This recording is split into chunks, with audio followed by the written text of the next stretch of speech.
जगत सारा क्षणिक है और आत्मा एक नित्य है। आत्मा का अनुभव बस एकमात्र नित्य है।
चैतन्य स्वभावी भगवान आत्मा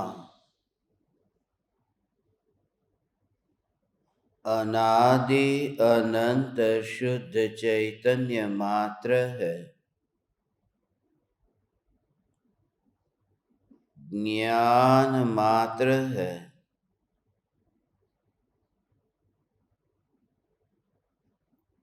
मैं शुद्ध चैतन्य मात्र, ज्ञान मात्र भगवान आत्मा हूँ।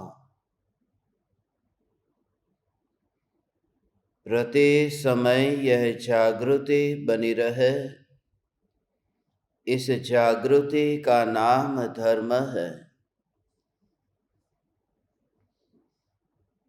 देह की प्रत्येक क्रिया के काल में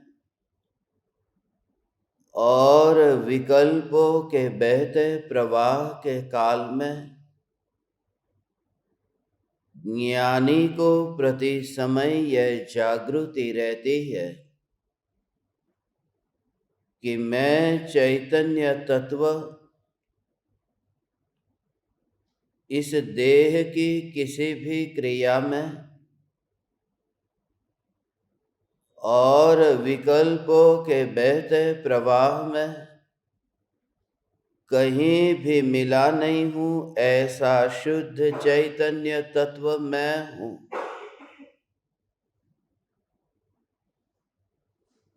प्रति समय स्वयं की शुद्ध चैतन्य सत्ता का बोध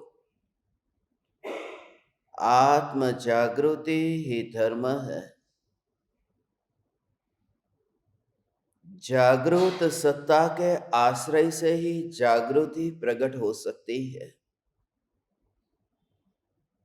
और यह जागृत सत्ता जागृत होने पर भी निर्विकल्प है। जो व्यक्ति सो रहा है उस व्यक्ति को वहां जो कुछ भी घटित हो रहा है उसके प्रति न राग है न द्वेष है। कांच का गिलास फूट गया या फिर नया कांच का गिलास आया, उसे कोई संबंध नहीं है क्योंकि वह नींद में है। मगर जो जागा हुआ है वह जागा हुआ पुरुष, जागता हुआ पुरुष उसे जानता होने पर भी, देखता होने पर भी निर्विकल्प रहता है और उसमें न राग होता है न द्वेष होता है। ऐसा जो भगवान आत्मा यही मैं हूं, ऐसा जिनके अंतर में निरंतर प्रतीति में टंकोत्कोण हो चुका था, ऐसे तीर्थंकर परमात्मा जिन्होंने जगत का हित किया या नहीं किया हम नहीं जानते, और सिद्धांत तो यही है कि कोई किसी का हित कर ही नहीं सकता। मगर इतना पक्का है कि तीर्थंकर के कारण कोई दूसरे तिरे या न तिरे, वे पर्याय अवश्य तीर जाती है जिन पर्यायों ने त्रिकाल ध्रुव चैतन्य तीर्थ का आश्रय लिया है। जो तीर्थ अरूपी है, जो तीर्थ अखंड है, और जो तीर्थ ज्ञान से ही भरपूर है। जिस तीर्थ के लिए न कोई लड़ाई है, न कोई झगड़ा है, इस तीर्थ पर न किसी का अधिकार जमाने की चेष्टा है, बस वही तीर्थ हो सकता है, और वह साक्षात चैतन्य तीर्थ मैं हूं। तीर्थंकर परमात्मा को भीतर में यह श्रद्धा तो थी, मगर फिर भी जिन जिन जीवों के साथ में अभी ऋणानुबंध बाकी थे, उन जीवों के साथ में अभी मिलना बाकी था। किसी का कुछ लिया हो, दिया हो तो लेन देन बाकी रह गई थी, तो उसे चुकाने के लिए फिर संसार में रहना पड़ा। जितना भी कर्म का अभी जो खाता बाकी था, उसे जीरो करने के लिए नए नए योग संयोग ये सब मिलते गए।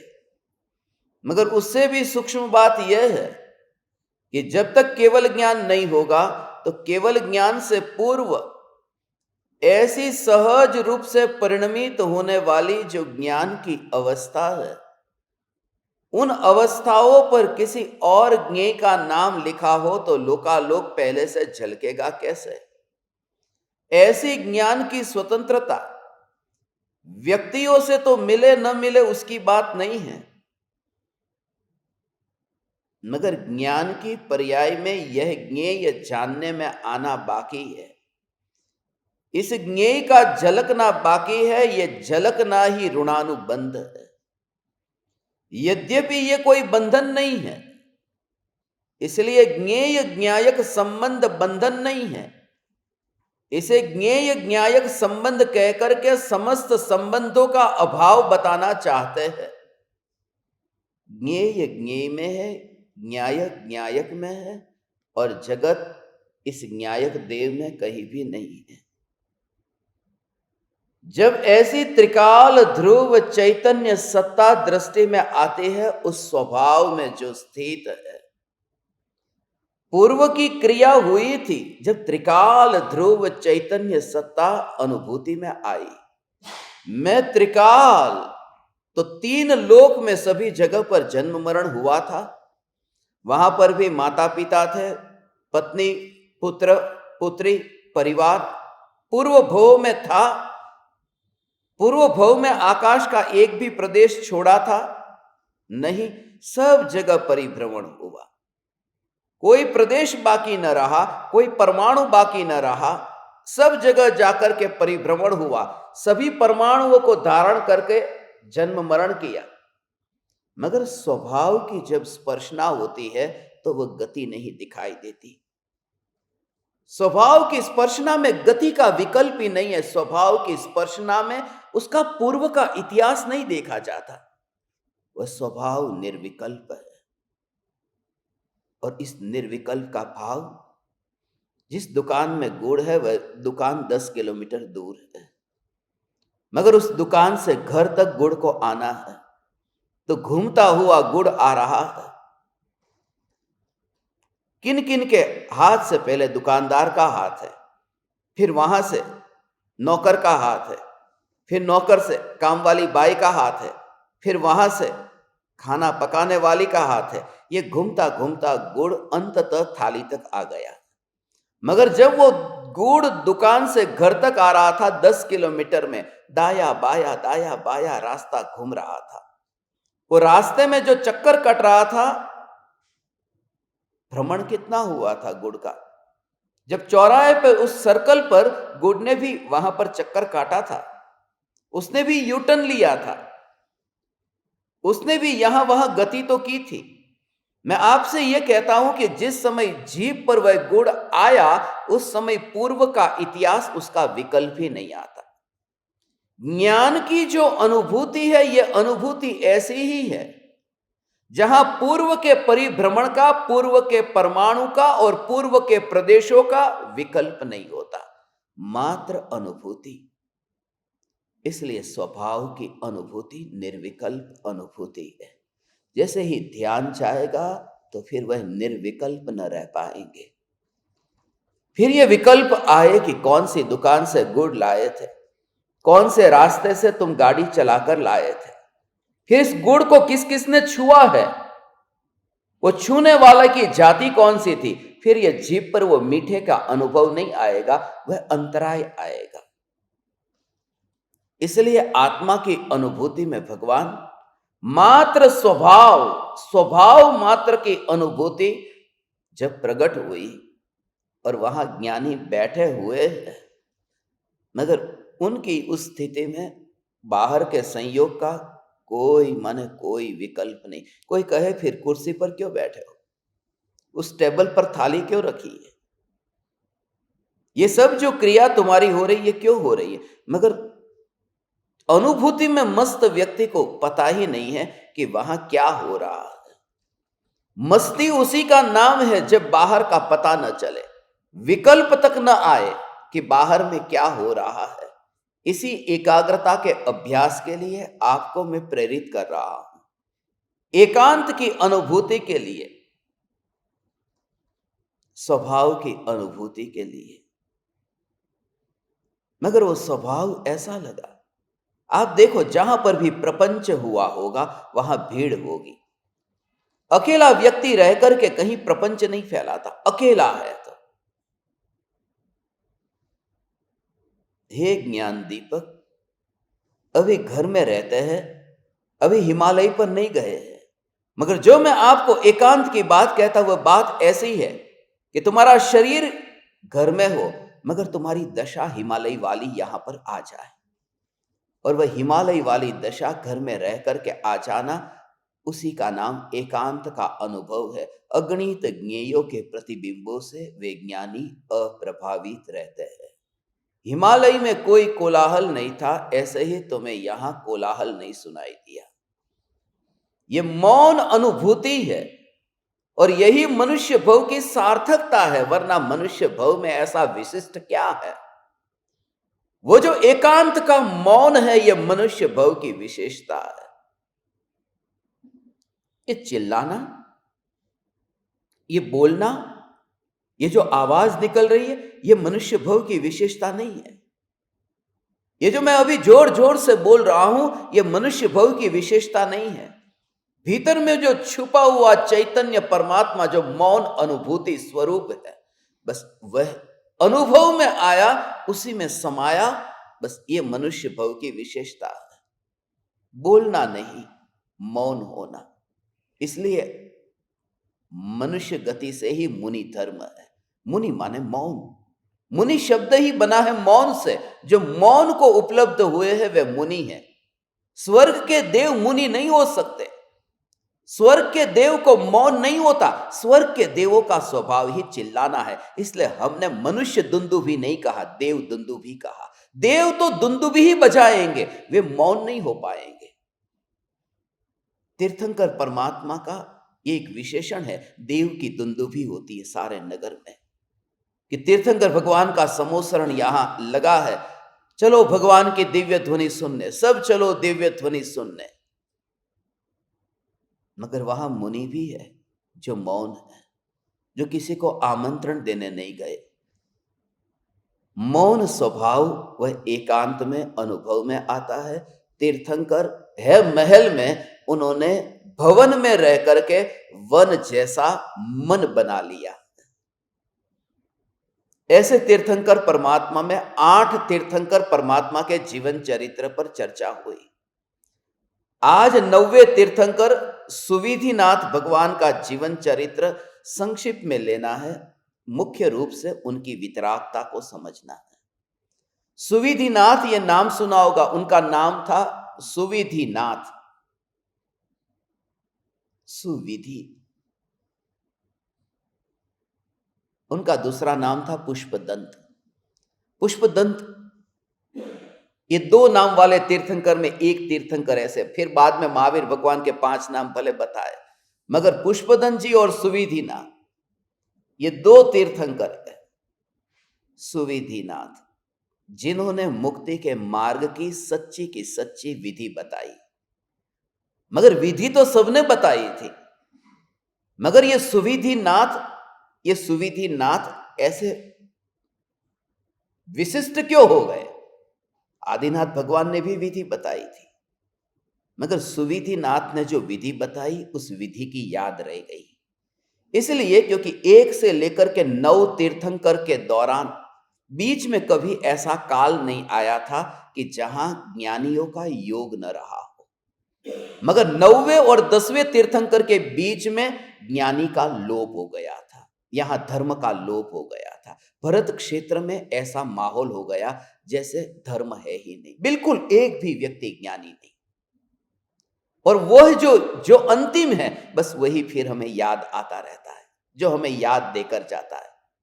एक व्यक्ति है जो लास्ट में कोई खाना बना करके परोस कर जाता है, फिर वो 2 साल तक न मिले तो आखिरी जो भोजन होता है वो हमें याद आता है कि अरे वो आखिरी भोजन, वो जो अंतिम विधि जिन्होंने बताई थी वे सुविधिनाथ थे। उसके बाद में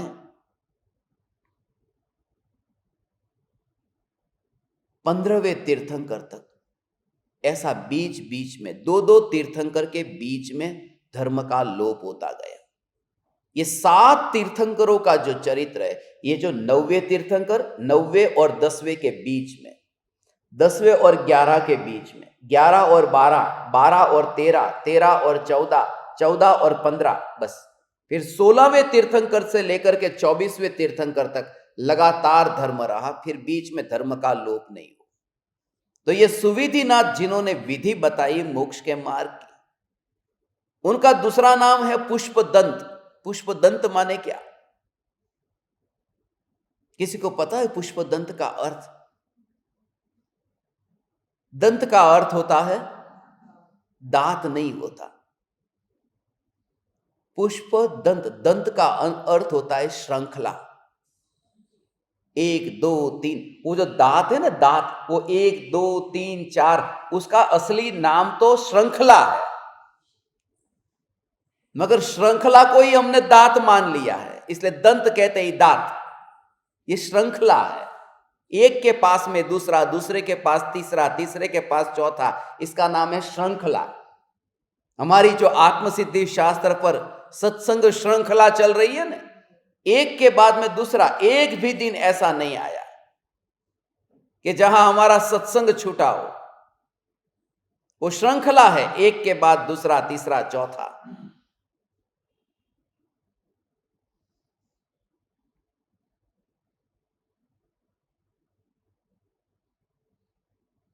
उनतीस सितंबर को फिर अकाल पड़ जाएगा।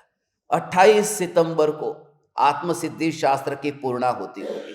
29 को फिर कुछ नहीं होगा।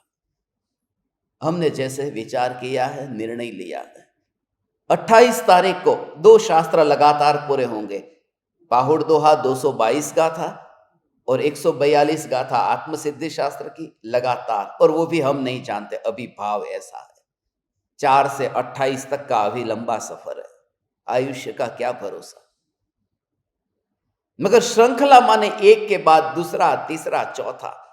हमने ये सुना है कि आत्मा के चैतन्य महल में एक भी विकल्प नहीं है। चैतन्य महल के आंगन में वो विकल्प है। वो शुभ विकल्प और अशुभ विकल्प, ये दोनों ही विकल्प, ये कांटे हैं। विकल्प कांटे हैं, राग कांटा है, वितरागता ये फूल है। कहते हैं वितरागता के कमल खिलते हैं, वितरागता के फूल खिलते हैं।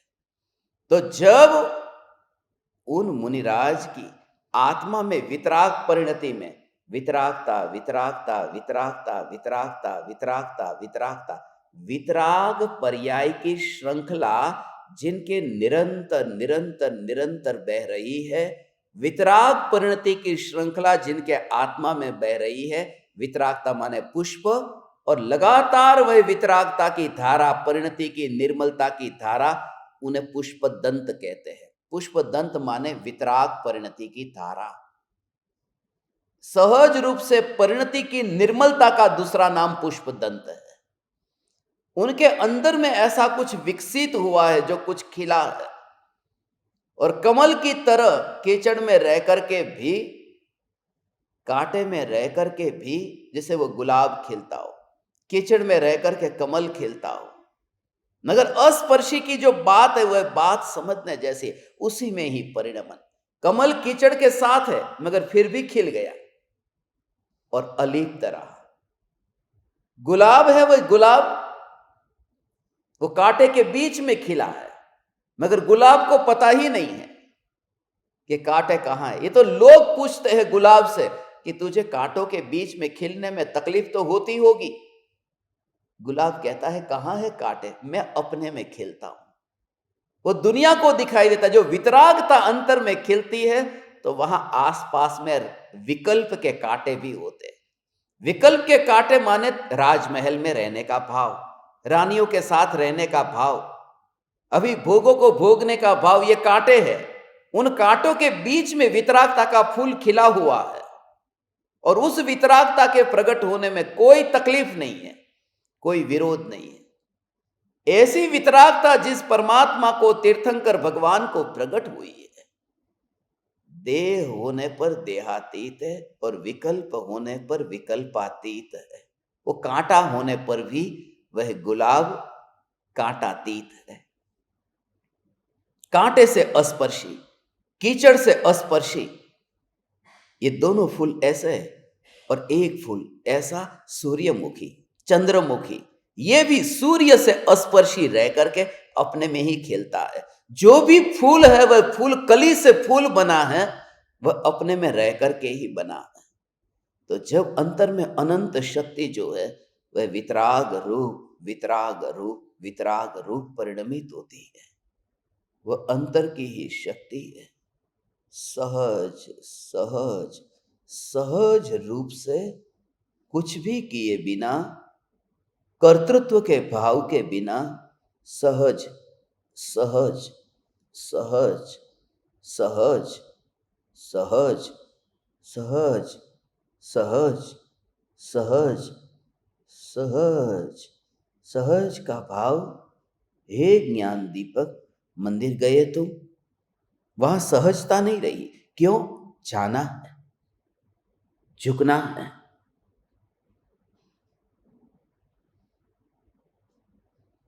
चारों ओर घूमना है, घंटियां बजानी है, चावल लेना है, ये करना वह करना, ये सब करना है। इसमें सहजता नहीं। सहजता का अर्थ है जहां अपनी ओर से कुछ भी नहीं किया, और विकल्प इतने मंद हो गए कि वहां पर सहज ही विकल्प गिर गए। विकल्प का सहज ही गिर जाना, सहज, विकल्प से नहीं, सहज पकड़ का छूट जाना। और वह सहज रात को, जैसे मैं ऐसे ही मोबाइल लेकर के पलंग पर सोया हूं, और मैं नींद में ऐसा चला गया कि पता ही नहीं चला, मेरी मुट्ठी में जो मोबाइल है वो पकड़ ढीली होती गई और थोड़ी ही देर में मोबाइल गिर गया। अब मैंने उस मोबाइल का त्याग नहीं किया, और उस मोबाइल को त्यागने का विकल्प भी नहीं है। सिर्फ इतना कि जब मेरी दशा उतनी गहराई में, नींद की गहराई में जब मैं चला जाता हूं, इतनी गहरी नींद में जाता हूं, तो हाथ का ही पता नहीं रहता, तो फोन का पता कैसे रहेगा। वो विकल्प से निर्विकल्प होता है, तब ज्ञान अंदर में इतना एकाग्र होता है कि विकल्प कहां गया पता नहीं। इसलिए ज्ञानी को कोई कहे ना, आपकी दशा बहुत उत्कृष्ट है, पहले तो आप इतने क्रोधी थे, अब क्रोधी क्यों नहीं है, तो भी उनको ज्ञान ही अनुभव में आता है। वो ये नहीं कहते कि मैं पहले क्रोध वाला था, अब मैंने क्रोध करना छोड़ दिया। उस व्यक्ति को कोई कहे कि तूने मोबाइल क्यों छोड़ दिया, तेरी पकड़ मोबाइल में कितनी थी, वो जैसे ही बस कान में आवाज जाती हो, टकराती हो, मगर उस समय वह व्यक्ति कितनी गहरी निद्रा में है। ऐसे ही हे ज्ञान दीपक, तीर्थंकर परमात्मा घर में रहते हैं, मगर फिर भी उनके विकल्प ऐसे ही गिर गए हैं। वो परिवार में रहते हुए भी परिवार में नहीं रहते, परिवार में नहीं रहते।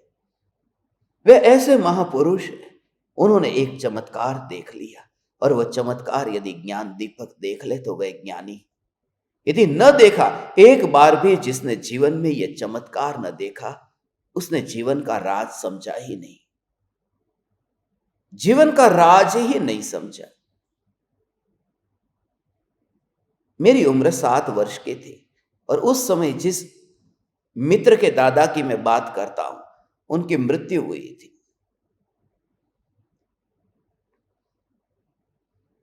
उनके दादा की मृत्यु हुई थी।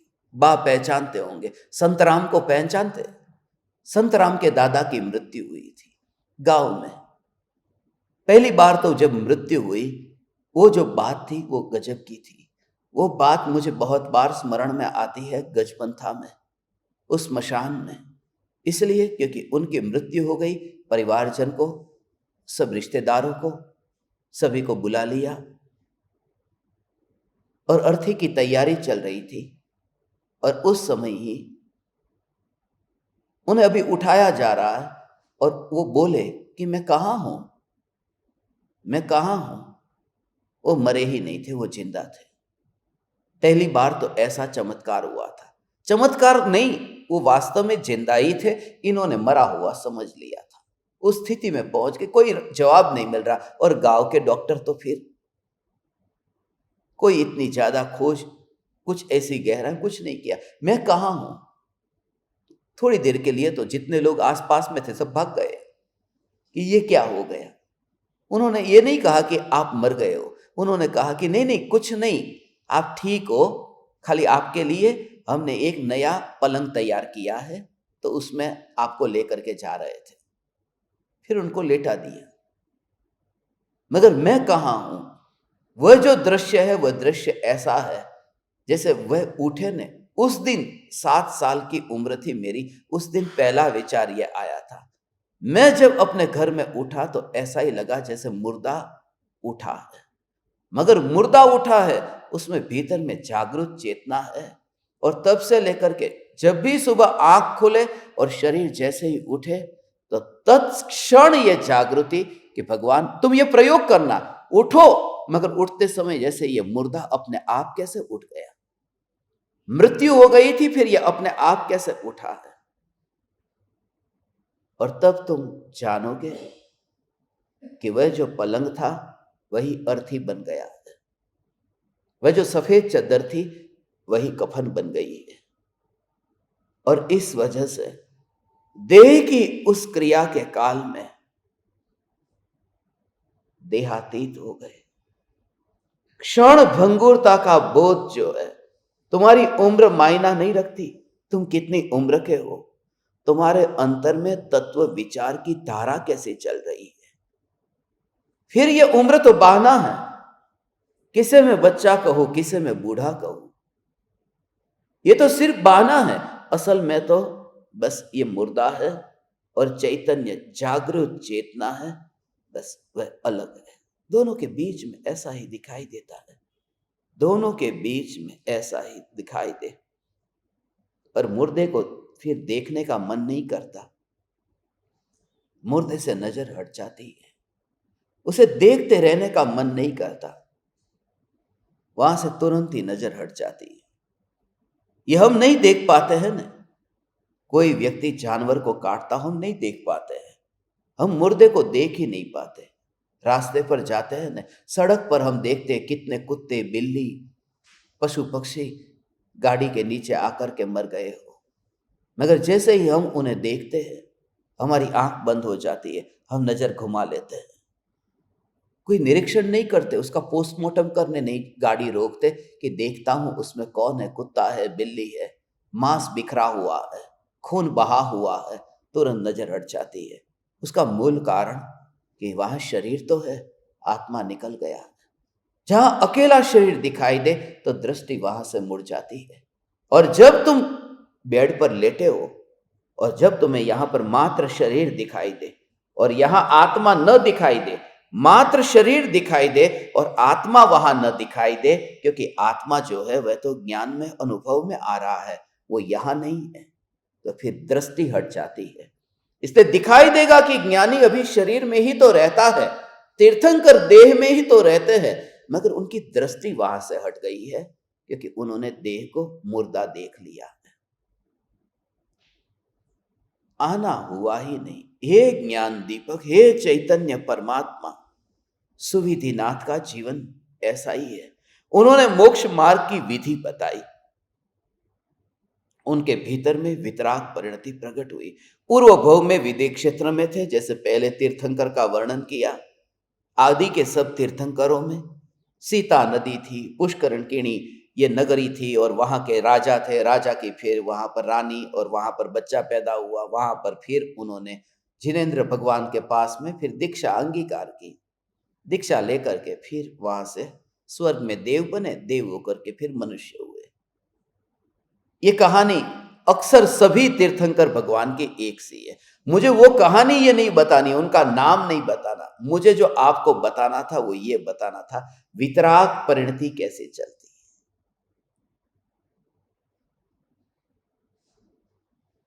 साक्षात तीर्थंकर परमात्मा, तुम अभी यहां पर रह करके विचार करो। भरत चक्रवर्ती को जो 60,000 वर्षों के लिए युद्ध करने के लिए जाने का भाव आ गया था, पिता की दिव्य ध्वनि खिर रही है। पिता नहीं थे, वो थे भगवान, मगर था तो खून का ही रिश्ता न। भरत चक्रवर्ती में जो खून दौड़ रहा था वह खून तो पिता का था ना। वो भी गजब की बात है।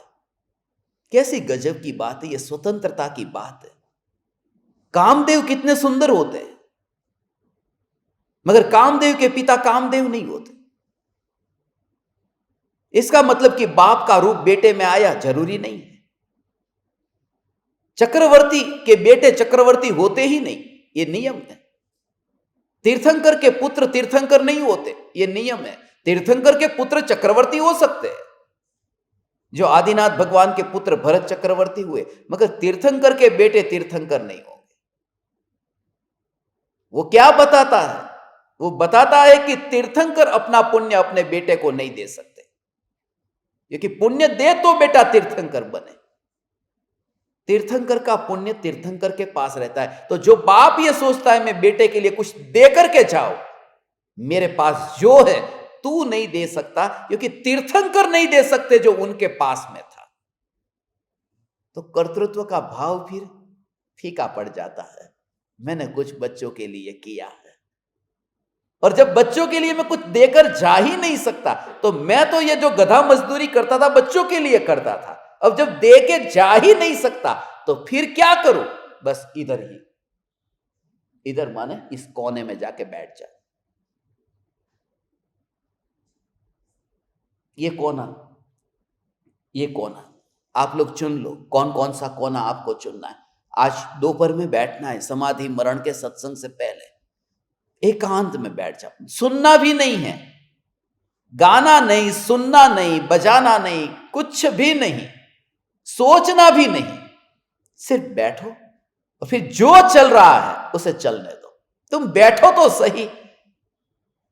यदि बुरे भाव आते हैं, पाप के भाव आते हैं, विकृति आती है, आने दे। कोई भी बुरे के बुरे भाव आने दे, आने देने, और अंदर में रियलाइज, ये रियलाइज निरंतर, ये तो मैं टिका हुआ हूं, ये तो मैं टिका हुआ हूं, ये मैं टिका हुआ तत्व हूं। तो ऐसे अरे कितनी फास्ट गाड़ी आई चली गई, मगर गाड़ी से ज्यादा तेज तो विमान आ गया और चला गया मगर मुझे कुछ नहीं हुआ, मुझे कुछ नहीं हुआ।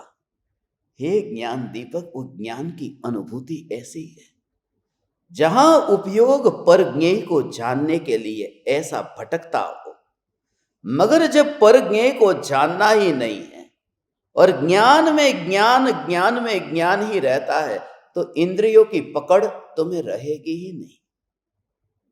इसलिए क्योंकि इंद्रियां तो कहां काम में आती थी कि सामने जो पर पदार्थ है उसको देखने जानने के लिए इंद्रियों का अवलंबन लेते थे। अब जहां बाहर जाना नहीं तो इंद्रियों को छूना नहीं, बस ये जागृति। छाता किसके लिए चाहिए? कोई व्यक्ति अपने कमरे के अंदर रात को सोते समय छाता लगाकर सोए तो कैसा लगेगा कि ये पागल हो गया। छाता तो बाहर जाना है तो जरूरी है ना। तो बस यही याद रखना कि छाता वही हाथ में लेता है जिसे बाहर जाना है।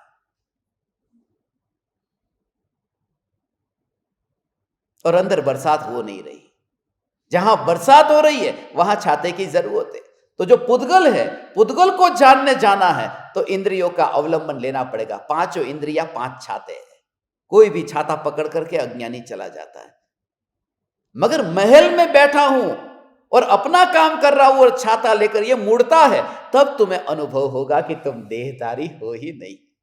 तुम बैठोगे कोने में, शरीर नहीं है, क्योंकि छाता पकड़ने की जरूरत तब पड़ती है जब जगत को जानना है। यहां तो ज्ञान ज्ञान ज्ञान ज्ञान ज्ञान की धारा ऐसी चलती है कि एक भी परमाणु की स्पर्शना होती ही नहीं।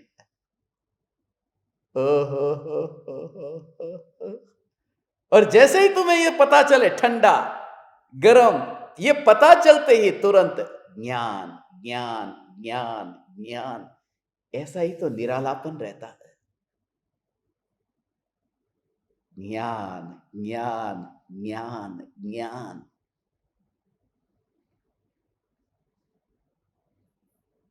ये निरालापन।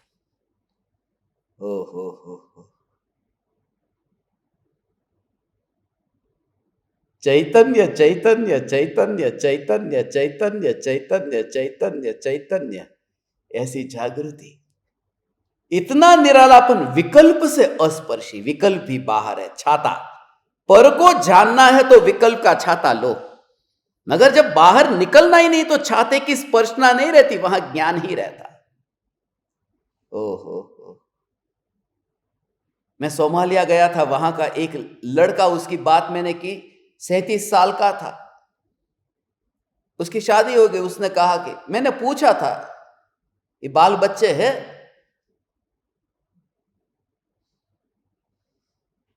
बोले हाँ है, 11 बच्चे हैं। तो अफ्रीका के लोग हैं, वैसे बाल बच्चे। यहां पर पूछता तो पता है, दिखता नहीं है क्या? बाल बच्चे ही नहीं है, एक भी मुंडन ही होता है, बाल बच्चे हैं। तो वो अफ्रीका में है। मैंने कहा बाल बच्चे? कहा 11 बच्चे हैं, मुस्लिम है, 11 बच्चे। अब वो एक पत्नी के 11 बच्चे। ये व्यक्ति बोले हर साल एक बच्चा आता है। शादी 11 साल पहले हुई, बीच में 3-3 महीने का गैप है, वो भी मजबूरी में, क्योंकि वो अभी 3 महीने की डिलीवरी के बाद में थोड़ा आराम तो करेगी नहीं।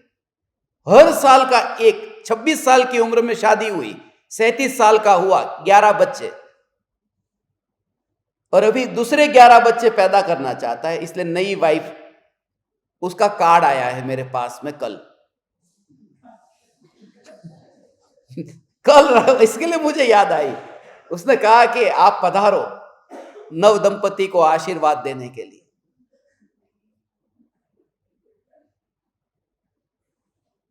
तो सोमालिया स्थापना के लिए एक बार जाके आया, बहुत हो गया। मैंने दूर से ही आशीर्वाद दे दिया। मगर 11 बच्चे, तो ये व्यक्ति कैसा, इसे मैं कैसा कहूं? अभी 22 बच्चे चाहता है वो। बोले एक टीम फुटबॉल की तैयार हुई, दूसरी फुटबॉल की तैयार करनी है, तो 22-22 11-11 22 हो जाएंगे। ऐसे लोग कहां धर्म करेंगे? कैसे होगा धर्म? मगर मैं आपसे कहता हूं, राजा ऋषभदेव की पत्नी कितनी थी? 2, नंदा और सुनंदा। नंदा के कितने पुत्र थे?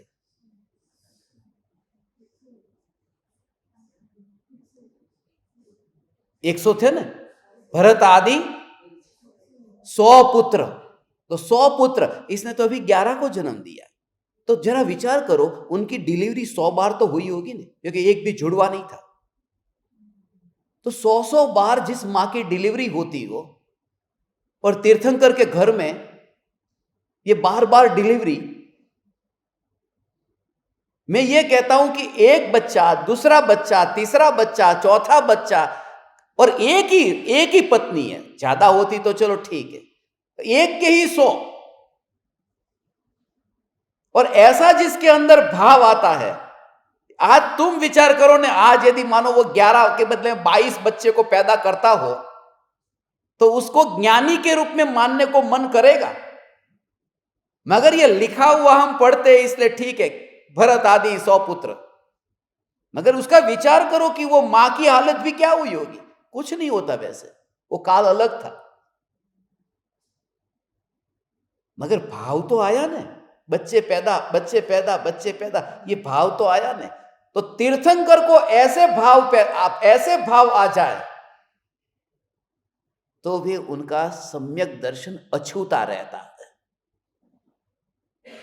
इसे जोड़ना मत, श्रद्धा अलग है और चारित्र अलग है। ये दो बात, इसका अंतर दोनों का अलग अलग ये जानना है, दोनों बात ही अलग अलग है। ओहो, ये पुष्पदंत जी और भूतबली जी, उनका नाम भी पुष्पदंत है। वहां वो जो है ना, वो दंत, वो दांत, वो फिर वो दांत है। देवी प्रकट हुई थी ना, उस वजह से यहां पर हमने दांत को सेट दिया। ये पुष्पदंत। तीर्थंकर भगवान की अंतर की परिणति को समझने के लिए ये सत्संग रखे है। ओहो, श्रद्धा वस्तु ही अलग है। वो इंद्रियों के परमाणु, ऐसा लगे कि 100 बच्चे पैदा हुए हैं, वो 100 बच्चे है ही नहीं। ओहो, उस समय ऐसा ऐसा ऐसा ऐसा लगता है। सम्यक दृष्टि की ऐसी दृष्टि हो, ऐसी दृष्टि। ओहो,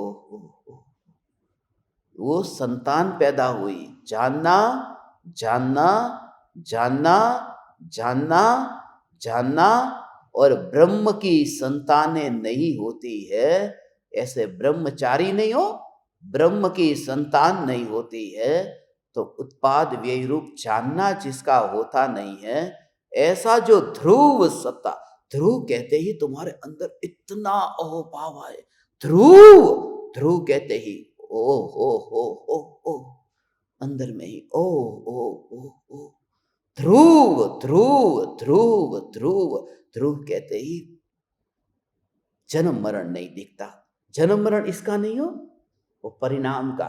जानन जानन जानन जानन जानन जानन, वो जानन जानन जानन जानन जानन, ऐसा परिणमन नहीं दिखेगा आपको, ऐसा परिणमन नहीं दिखेगा।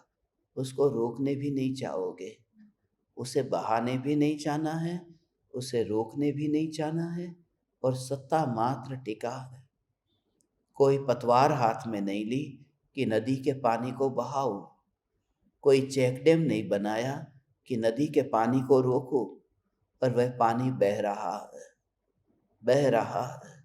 और जो किनारे पर बैठा हुआ व्यक्ति, जैसे वो पानी से अस्पर्शी रहता हुआ हूं हूं, ऐसे ही अपनी ध्रुवता को देखना। तुम्हें पूरे परमाणु ऐसे दिखाई देंगे, पूरी तरह से ऐसा यहां पर मैं हूं ही नहीं।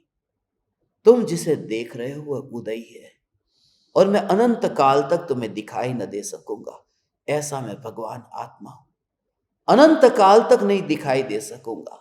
जिससे तुम देखना चाहते हो वे परमाणु है, और ऐसा अनुभव होगा, ऐसा अनुभव होगा।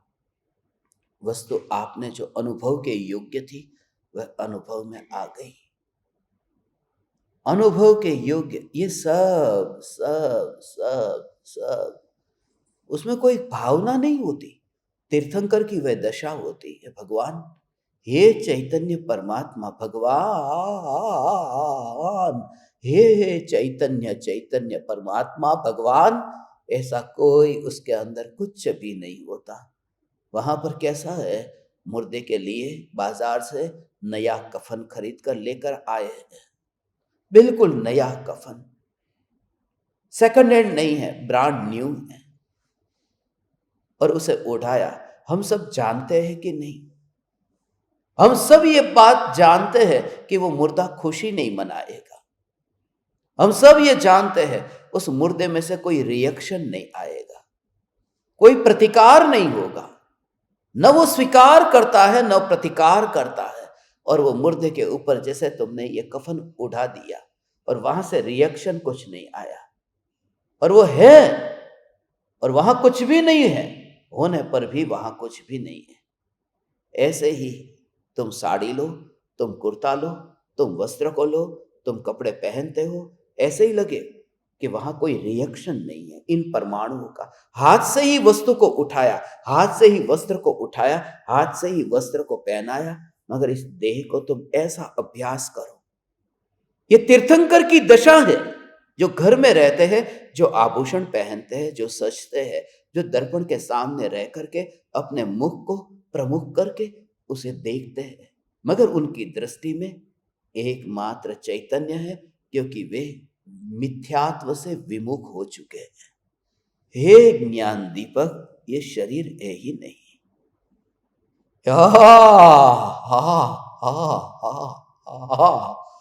ऐसा ज्ञान अंतर में है एक असंख्य असंख्य असंख्य असंख्य असंख्य, और असंख्य तो शास्त्र का शब्द बीच में आ गया, वह मात्र अनुभूति रहती है।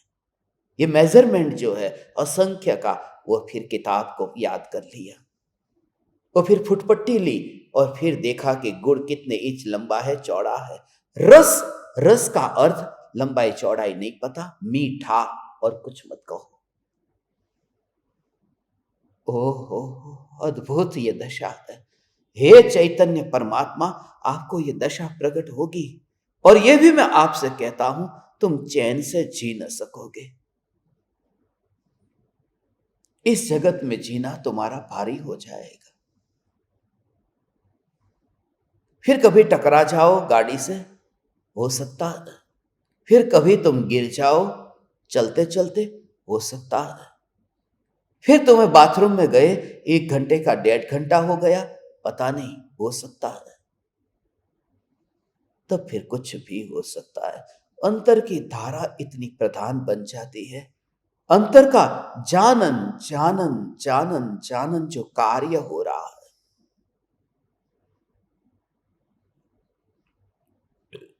इतना सहज हो रहा है। जानन जानन जानन जानन जानन जानन, उसकी अनुभूति में एक एक समय की पर्याय में वही क्रम बन जाता है। जानना जानना जानना, करना नहीं, बीच में कहीं करना आता नहीं है। जानना जानना जानना जानना जानना, करना तो आता ही नहीं है। जानना जानना जानना, यही कार्य होता है, और वो क्रम से होता है। जानना जानना जानना, वह क्रम से हो रहा है।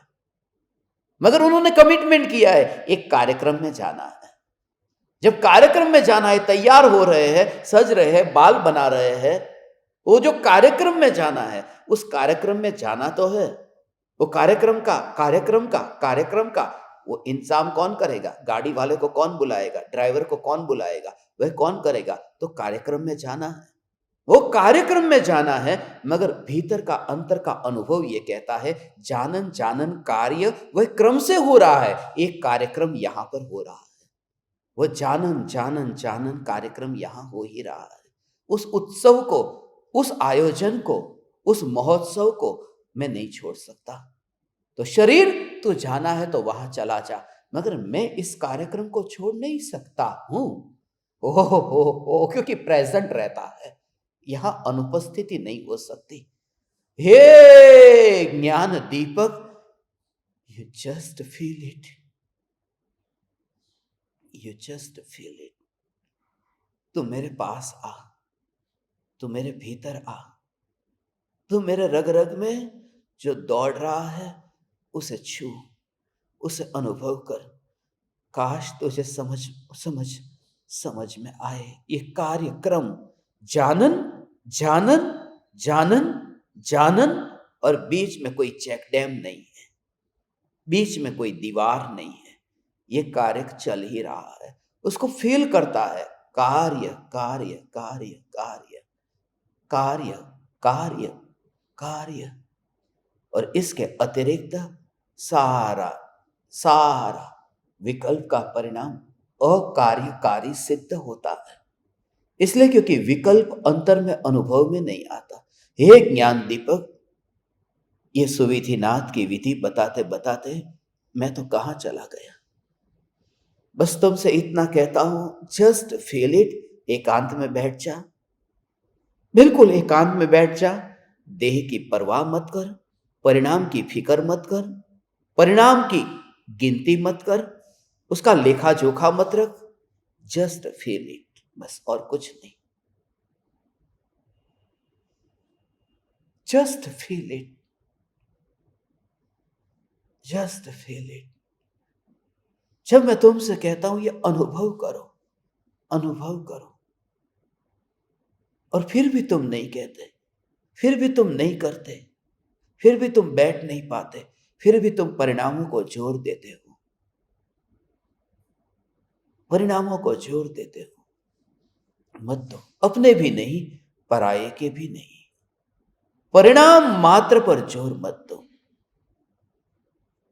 अंदर ही अंदर, अंदर ही अंदर यही भाव आया, यही भाव आया। मैंने आज एक बात बताई थी ना, नींबू की शिकंजी लेकर के कोई आया था। उस समय मैंने एक बात बताई थी। पेट में जब वो शिकंजी गई तो ठंडे का अनुभव हुआ। मैंने नौनी को बताया, तू पी, एक घुट पी, सीधी उतार मत, एक घुट खाली पी, एक घुट पी। और जो अंदर जाती है पेट में, वो ठंडी ठंडी ठंडी, जो बिल्कुल नीचे तक पेट में उतरी, वह ठंडे का जो अनुभव है, ये अनुभव है। तुम्हारा बहुत बहुत धन्यवाद, तुमने मेरे लिए शिकंजी बना करके दी। मगर उस समय मुझे जो तुम्हारे प्रति ये भाव आया था, तुम उस एकांत का अनुभव कब करोगे? तब फिर वो शिकंजी ही आंसू बन गई, अंदर टपक गई कि तुम कब करोगे ये अनुभव। क्योंकि जिस भाव से तुमसे ये कहता हूं कि बस फील करो, मात्र ज्ञान ज्ञान ज्ञान, और तब तुम उस लाश को छूने नहीं जाते। लाश को छूने जाना ये महा अपराध है। लोग जो कहते हैं कि आप स्मशान में रह करके उस मुर्दे के, जहां पर अग्नि संस्कार की विधि होती है, वहां पर आप बैठते हैं, वहां पर आप मत बैठो, वहां नहीं बैठना चाहिए, वहां मुर्दे होते हैं, वहां लाशें होती है, वहां लाश होती है। और लाशों की स्पर्शना ज्ञानी के लिए शोभा नहीं देता। सच है, लाश की स्पर्शना ज्ञानी के लिए शोभा नहीं देती। ज्ञानी अर्थात जिसका कार्य चल रहा है, वह जानन जानन जानन जानन, और उसकी स्पर्शना नहीं करता, उसकी स्पर्शना नहीं करता। तो शिकंजी से आंसू बन गए, अंदर ही आंसू टपक गया। आंख से निकलेगा नहीं, मगर वो अंदर जरेगा। इसे स्वर्ग के देव को कंठ से अमृत झरता है, वो बाहर दिखाई नहीं देता, कोई थाली नहीं होती, क्योंकि जब अति पर होता है तब वो अंदर ही जर जाता है, अति पर होता है तब अंदर ही समा जाता है। मगर एक बात मैं आपसे कहूं, जिस समय वह बूंद अंदर में गिरी है, वो आंसू की बूंद अंदर में शिकंजी आंसू बन गई, और ये आंसू की बूंद जब अंदर में गिरी है, उस समय बस जैसे हिमालय पर बरसात हो गई, हिमालय पर बरसात हो गई, और हिमालय अडिग रहा। वो जो आंसू की बूंद भी गिरी, तुम्हारे प्रति करुणा के बादल बरस करके वहां पर पानी होकर के गिर गए, मगर वो ध्रुव, वो निर्विकल्प रहा। उस ध्रुव की जो मस्ती, वो शिखर, वो हिमालय, वो हिमालय। हे ज्ञान दीपक, यू जस्ट फील इट। तू वही है, तू वही है। बस ये मौका अब दोबारा नहीं मिलेगा। कार्यक्रम खत्म हो गया। अब मैंने तुम्हारे लिए समय पर प्रवचन पूरा करना नक्की कर दिया है। अलार्म लग दिया है, 10:58 हो गई। बस 2 मिनट में पूरा करता हूं। मगर पूरा करूंगा कैसे जब तक वैराग्य की घटना नहीं पूछूंगा।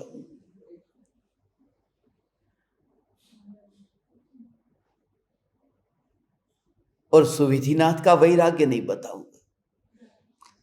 सुविधिनाथ का जो वैराग्य है वह भी ऐसा ही वैराग्य है कि सुविधिनाथ को वैराग्य आ गया, बिजली गिरी, बस। आकाश में बिजली। टेरेस के ऊपर बैठे थे, अगाशी ऊपर बैठा था અને વીજળી પડી। વીજળીનો ચમકાર જોતા જ कि ये बिजली जैसे अनित्य है, बस ऐसे ही ये संसार क्षणभंगुर है।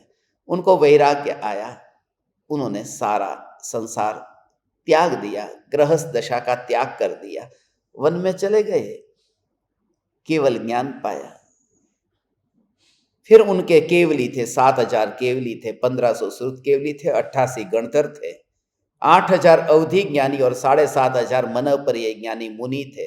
2 लाख और मुनि थे, 4 लाख जो थे वो आर्जिका थी और 5 लाख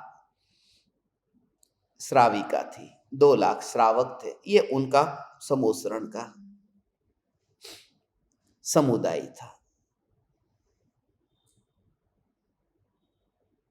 वैराग्य की ये घटना एक कारण है, बिजली गिरी, मगर असल में मैंने आपको बता दिया, ज्ञानी के भीतर जब वैराग्य आता है, इस धारा से वैराग्य आता है। कोई बिजली वैराग्य पैदा नहीं करती है, अंतर के चिंतन की धारा से ही ये अनुभूति होती है। ओहो, हे ज्ञान दीपक, यू जस्ट फील। आज 9 तीर्थंकर हो गए और 9 तीर्थंकर का वैराग्य का प्रसंग कौन बताएगा? याद करके आए, आज तो विद्यार्थी होशियार है।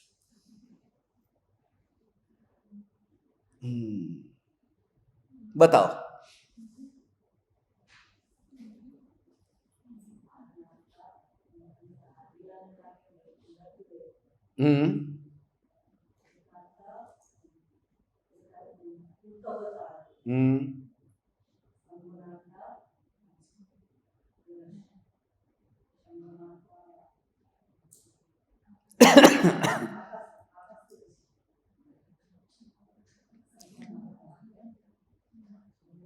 बोलो।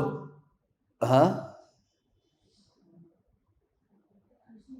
9 के 9 ऐसे थोड़ी होगा। हाँ?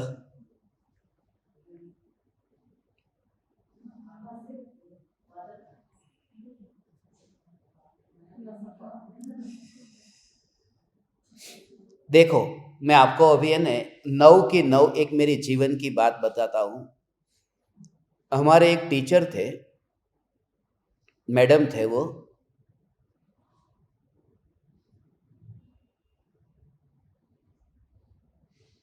जो हमें पढ़ाते थे, बहुत अच्छे थे। उनका मरण हो गया, मगर हम उन्हें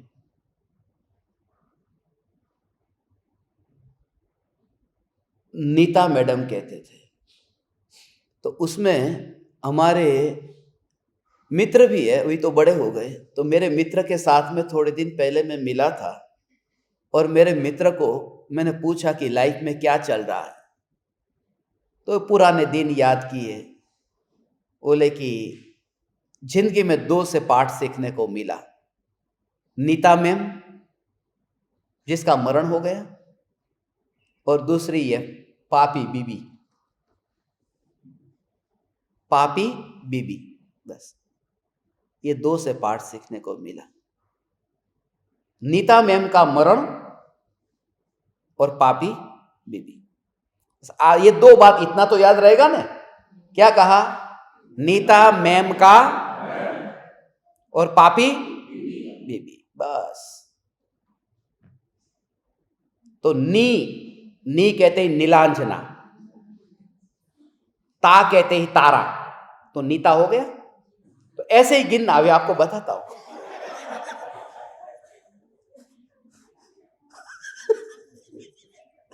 नीता मैम का मरण और पापी बीबी, 9 का 9 एक ही झटके में याद हो जाएगा। नीता में म का मरण बराबर है, और पापी बीबी, बस।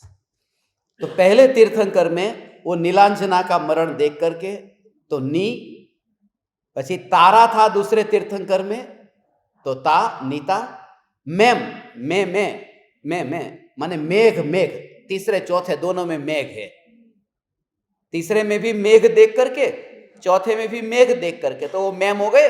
तो पहले 4 तीर्थंकर में नीता मैम आ गए, बस 4 तीर्थंकर में नीता मैम आ गए। और 5वें 6ठे में मरण, तो 5वें में है स्मरण, जाति स्मरण, और 6ठे में हाथी का मरण। तो 5वें में स्मरण, 6ठे में मरण, स्मरण मरण, ये 2 है जोड़े वाला, स्मरण और मरण, तो 6 तो हो गए। नीता मैम का मरण और पापी बीबी, पापी माने वो पानखर का पीला पत्ता, पानखर ऋतु आई थी ने, तो पानखर का पा और वो पीला पत्ता था तो पी, पापी। और बी, तो कल था ना वो बी माने एक बूढ़ा आया था, उस दिन वो बूढ़ा आया था। और आज बिजली, तो बूढ़ा और बिजली, बी, बूढ़ा का बी, बिजली का बी, तो बूढ़ा बिजली, तो पापी बीबी, बस। नीता मैम का मरण, पापी बीबी, ये 9 का 9 वैराग्य का कारण याद रह जाएगा।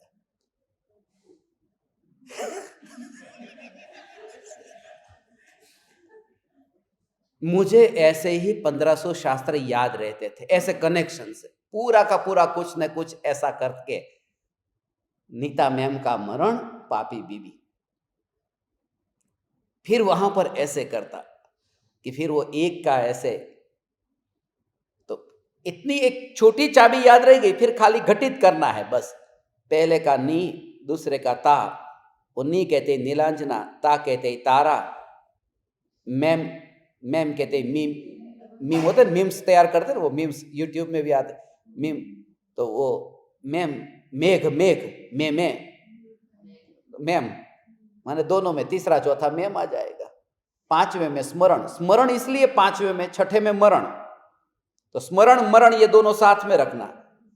तो स्मरण में क्या लेना कि वो जाति स्मरण, तो वो किसका भेद है? मति ज्ञान का, तो सुमति का, सुमति 5वें है, क्योंकि मति ज्ञान का जाति स्मरण होता है, मति ज्ञान, तो सुमति का जाति स्मरण, मति और स्मरण। और पद्म माने कमल का फूल, कमल का फूल, और कौन लेके जा रहा था? मेंढक, उसका क्या हो गया? मरण। तो हाथी का पैर पड़ा तो वहां मेंढक मरा था, यहां हाथी मरा। तो पद्म प्रभु भगवान का, जिसका पैर पड़ा वो मरा, ऐसा ही करके हाथी मरा, तो 5वां 6ठा मरण हो गया। और पापी बीबी तो भूलेंगे ही नहीं, पापी कहते ही 7वें, पानखर का पीला पत्ता, पानखर ऋतु होती है उसका पीला पत्ता, तो पापी। और बीबी बूढ़ा और बिजली, बूढ़ा बिजली।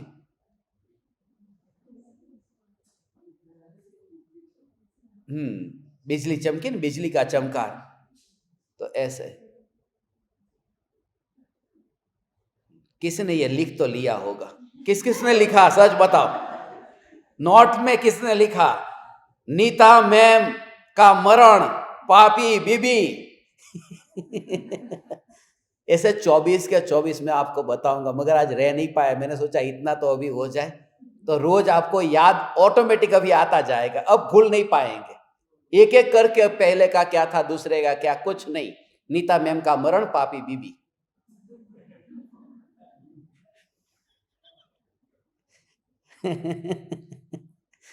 एक ज्ञान दीपक। आज सुविधि रात पुष्पदंत जी का जीवन चरित्र हुआ। मैं आज समय पे पूरा करता हूं, फिर भी 10 मिनट ज्यादा हो गया, इसलिए नहीं कि तुम्हारा टाइम नहीं ज्यादा लेना, इसलिए क्योंकि मेरे को वेजिटेरियन वीगन दाल मखनी बनाने जाना है। इसके लिए मेरे पास भी टाइम नहीं है।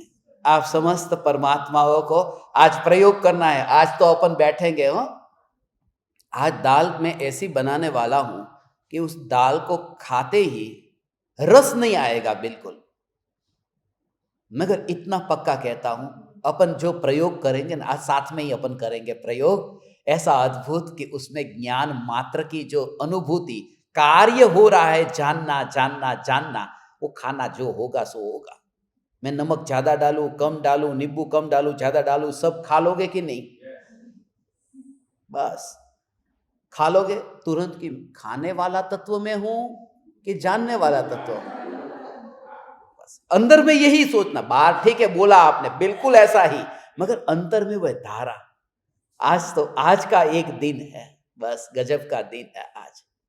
हो चौथे गुणस्थान का दिन है और 9वें तीर्थंकर। ये महीना भी 9वां चल रहा है, 9वें तीर्थंकर। हो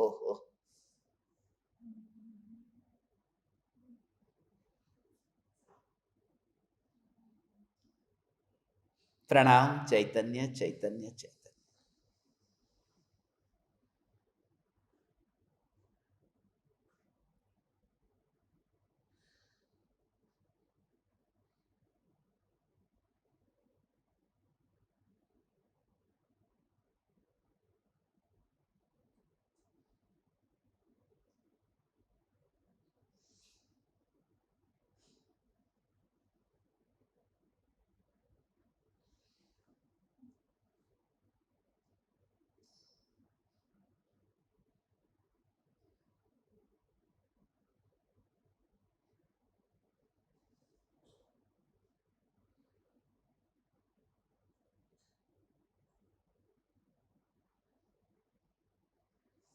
अहो अहो श्री सद्गुरु करुणा सिंधु अपार,